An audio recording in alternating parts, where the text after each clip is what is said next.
organizándonos para triunfar con la palabra de Dios leída de la Santa Biblia, nueva versión internacional del libro de Génesis en el Antiguo Testamento, desde el capítulo 36 en adelante.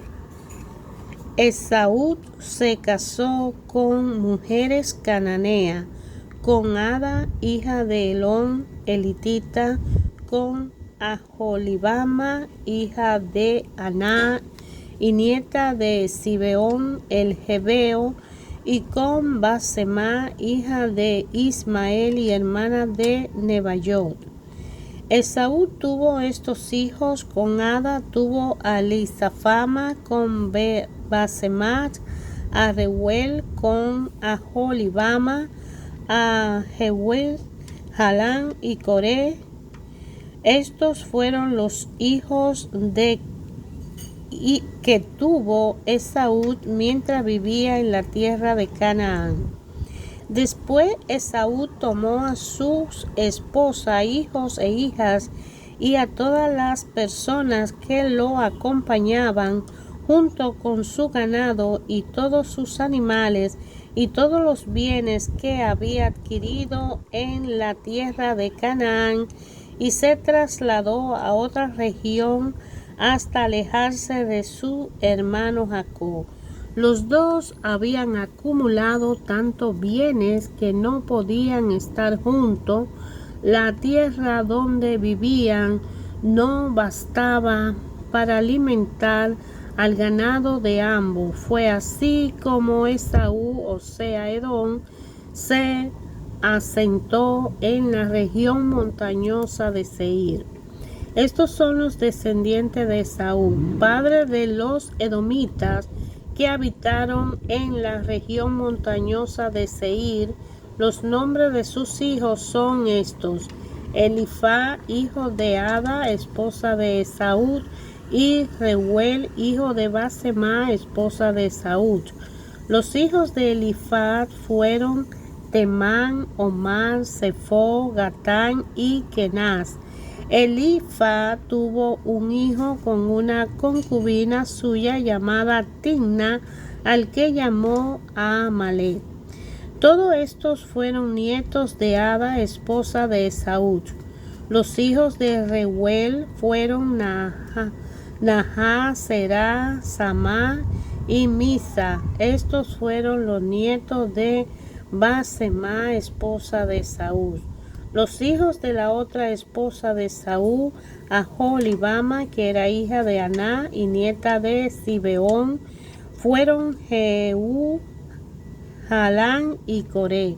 Estos fueron los jefes de los descendientes de Esaú, de los hijos de Elifaz, primogénito de Esaú. Los jefes fueron Temá, Omar, Sefo, Kená, Coré, Gatán y Amalek. Estos fueron los jefes de los descendientes de Elifaz en la tierra de Edom, y todos ellos fueron nietos de Adad. De los hijos de Reuel, hijo de Esaú, los jefes fueron Nahá, Será, Samá y Misa. Estos fueron los jefes de los descendientes de Reuel en la tierra de Edom, y todos ellos fueron nietos de Basemá, esposa de Esaú. De los hijos de Aholibama, hija de Aná y esposa de Esaú, los jefes fueron Jehú, Jalán y Coré.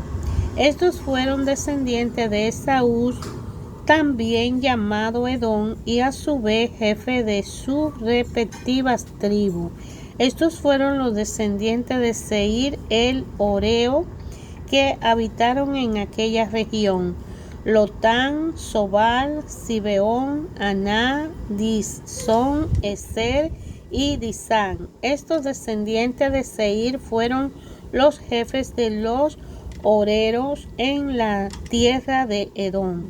Los hijos de Yotán fueron Hori y Homán. Lotán tenía una hermana llamada Timna. Los hijos de Sobal fueron Albán, Manahal, Ebal, Sefo y Onán. Los hijos de Zibeón fueron Allá y Aná.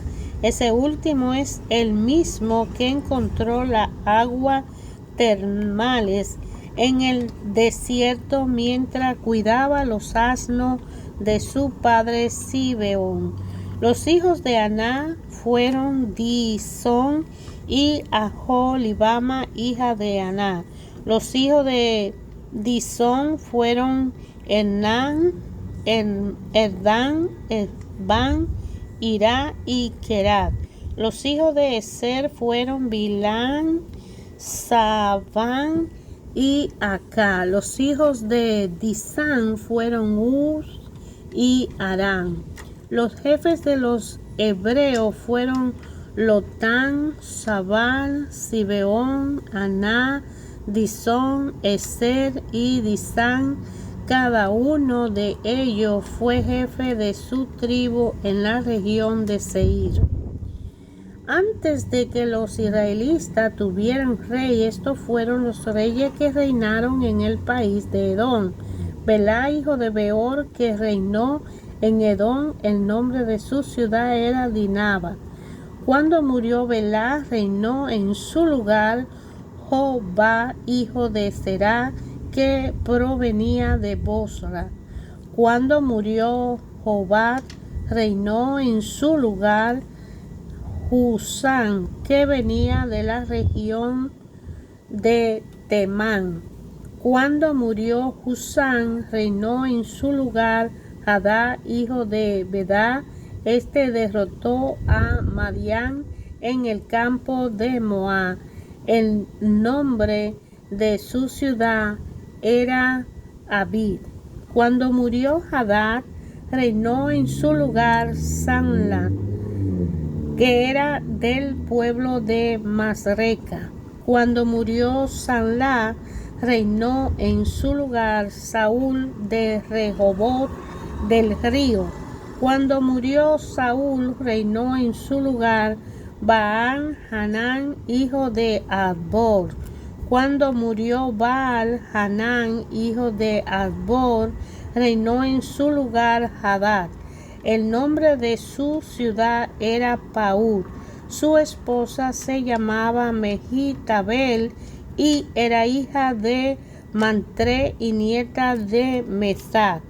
Estos son los nombres de los jefes que descendieron de Esaú, cada uno según su clan y región: Timna, Alba, Jezpe, Aholibama, Elá, Pinón, Kená, Temán, Mizar, Magdiel e Irán. Estos fueron los jefes de Edom según los lugares que habitaron. Ese fue Esaú, padre de los edomistas. Jacob se estableció en la tierra de Canaán, donde su padre había residido como extranjero. Esta es la historia de Jacob y su familia. Cuando José tenía 16 años, apacentaba el rebaño junto a sus hermanos, los hijos de Bila y de Silpa, que eran concubinas de su padre. El joven José solía informar a su padre de la mala forma que tenían estos hermanos suyos. Israel amaba a José más que a sus otros hijos porque lo había tenido en su vejez. Por eso mandó que le confeccionaran una túnica especial de manga larga.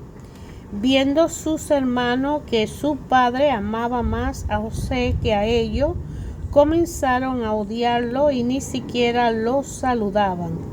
Cierto día José tuvo un sueño y cuando se lo contó a sus hermanos, estos le tuvieron más odio todavía, pues le dijo: préstenme atención que le voy a contar lo que he soñado. Resulta que todos nosotros estábamos en el campo arando gavilla De pronto mi gavilla se levantó y quedó erguida, mientras que la de ustedes se juntaron alrededor de la mía y le hicieron reverencias. Sus hermanos replicaron: ¿de veras crees que vas a reinar sobre nosotros y que nos vas a someter? Y lo odiaron aún más por los sueños que él le contaba. Después José tuvo otro sueño y se lo contó a sus hermanos. Le dijo: tuve otro sueño en el que veía que el sol, la luna y 11 estrellas me hacían reverencia. Cuando se lo contó a su padre y a su hermano, su padre lo reprendió. ¿Qué quiere decirnos con este sueño que has tenido? Le preguntó: ¿acaso tu madre, tus hermanos y yo vendremos a hacerte reverencia? Su hermano le tenían envidia, pero su padre mediaba en todo esto. En cierta ocasión, los hermanos de José se fueron a Siquem para apacentar las ovejas de su padre.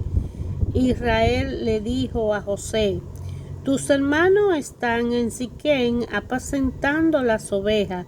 Quiero que vaya a verlo. Está bien, contestó José.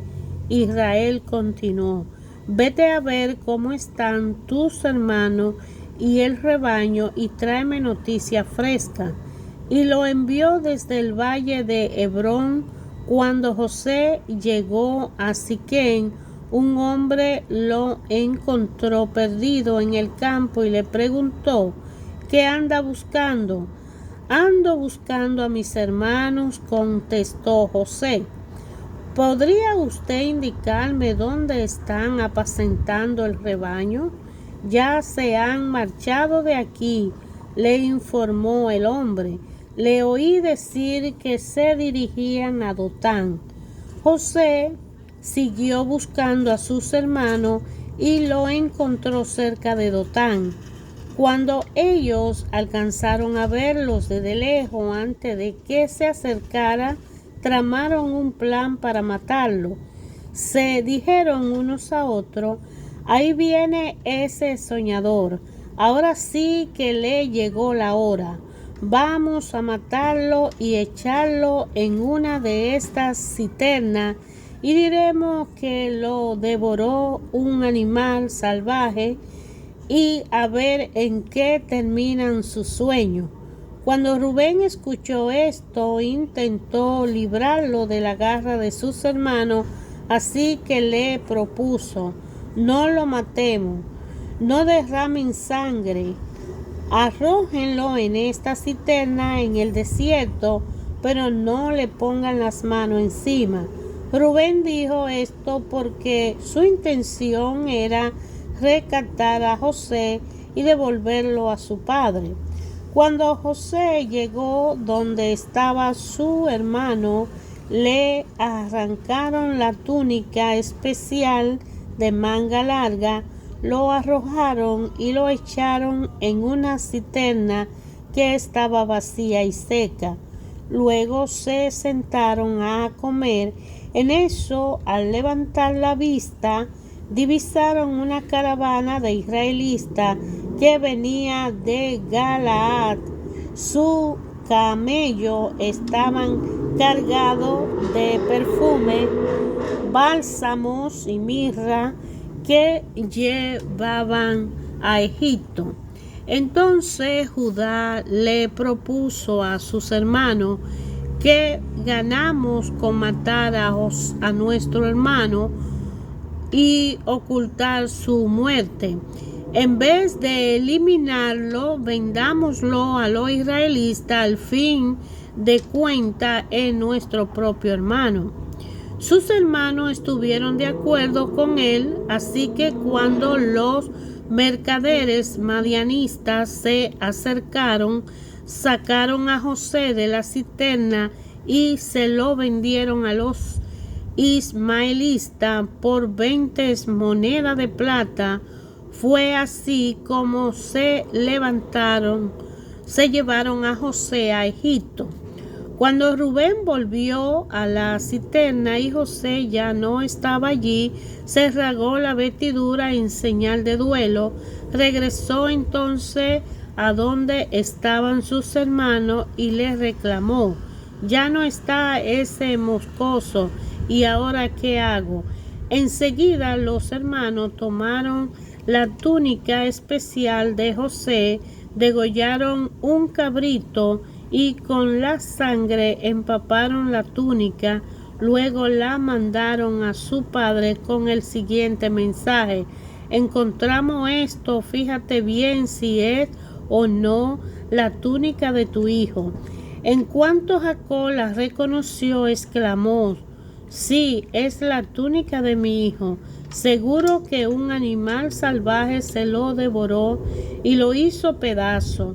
Y Jacob se rasgó la vestidura y se vistió de luto, y por mucho tiempo hizo duelo por su hijo.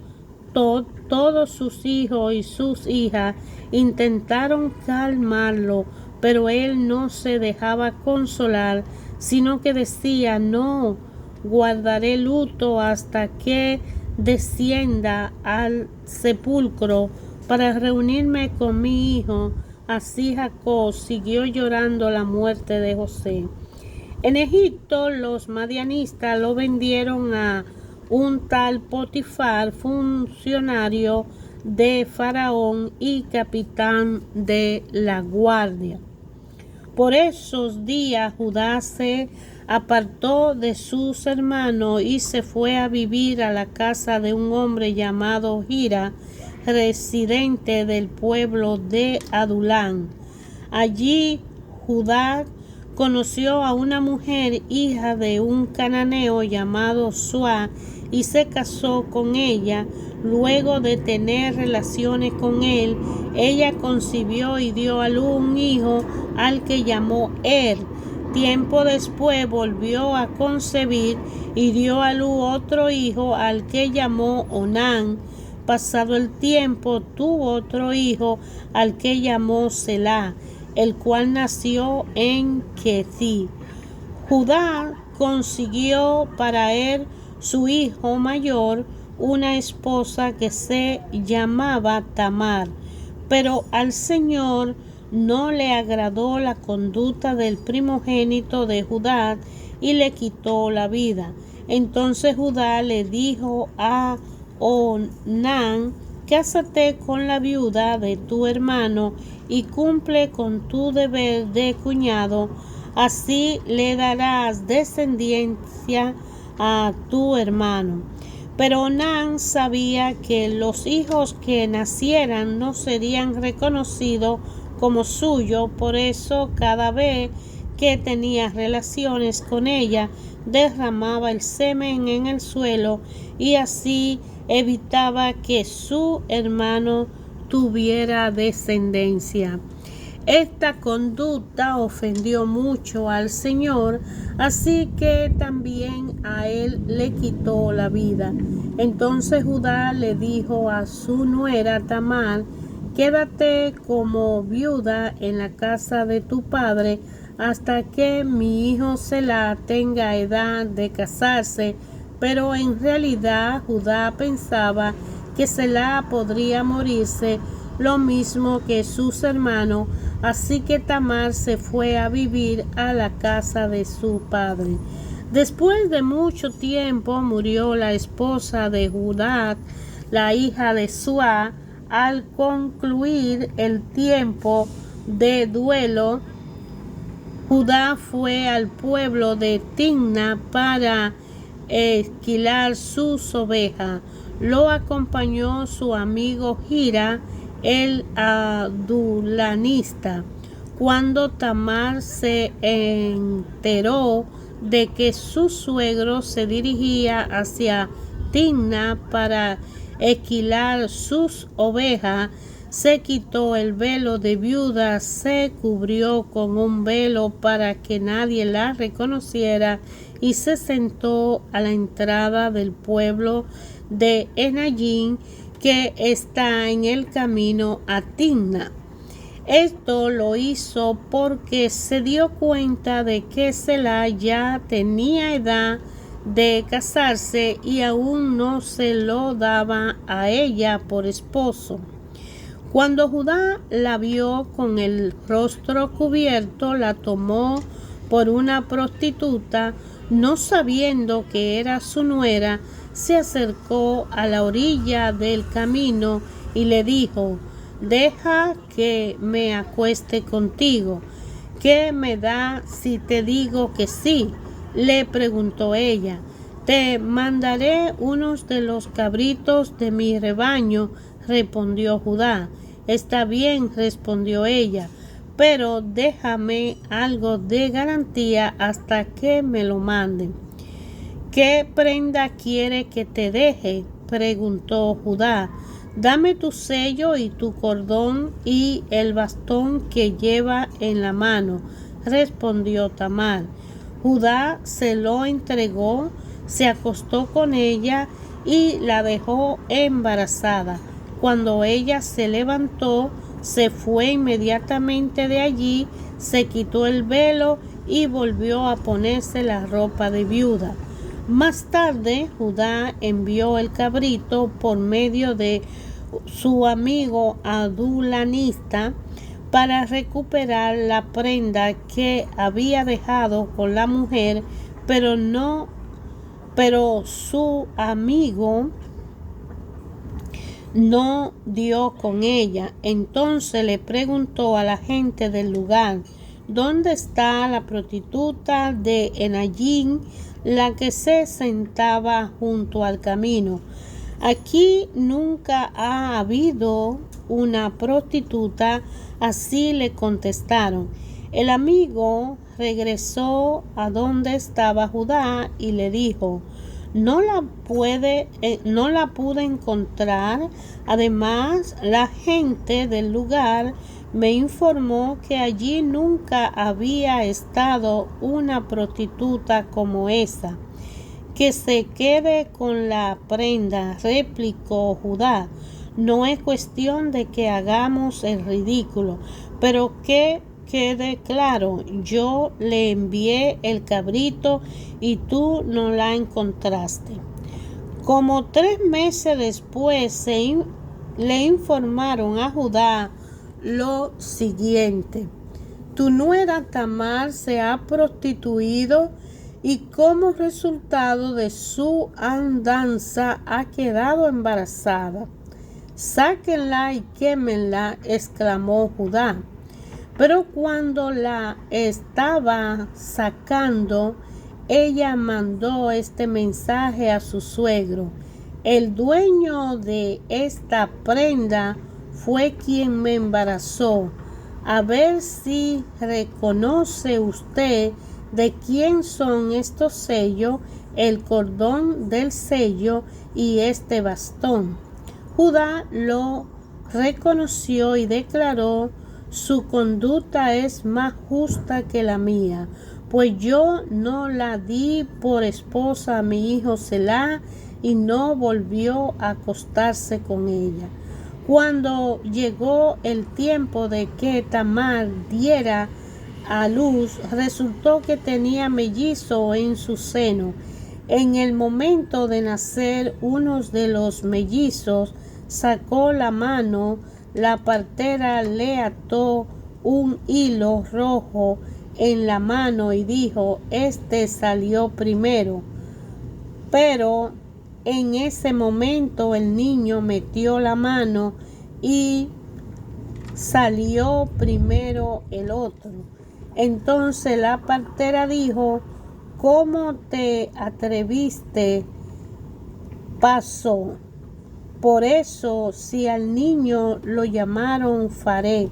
Luego salió su hermano con el hilo rojo atado en la mano y lo llamaron Será.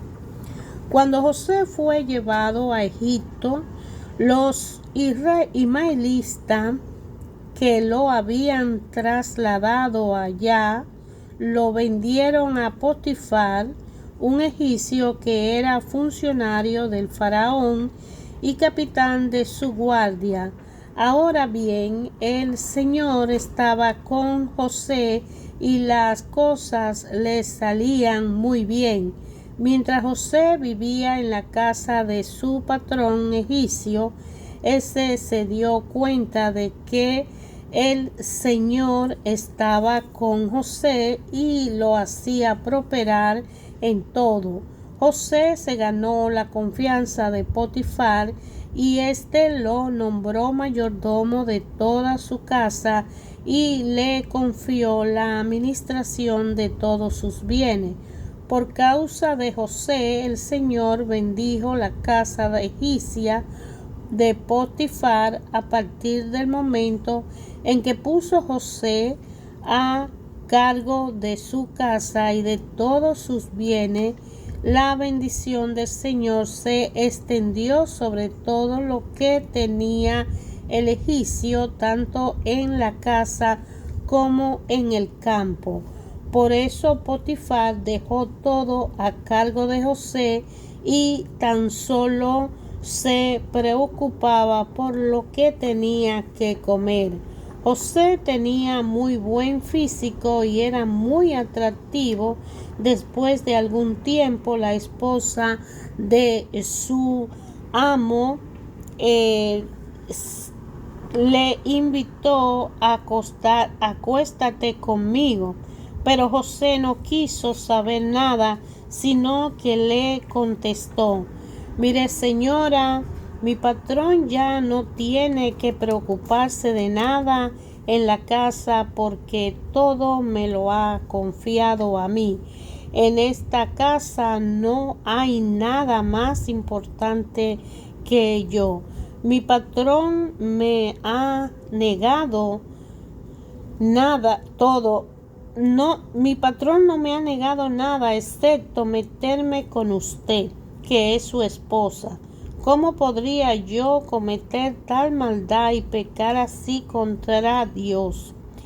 Por más que ella lo acosaba día tras día para que se acostara con ella y le hiciera compañía, José se mantuvo firme en su rechazo.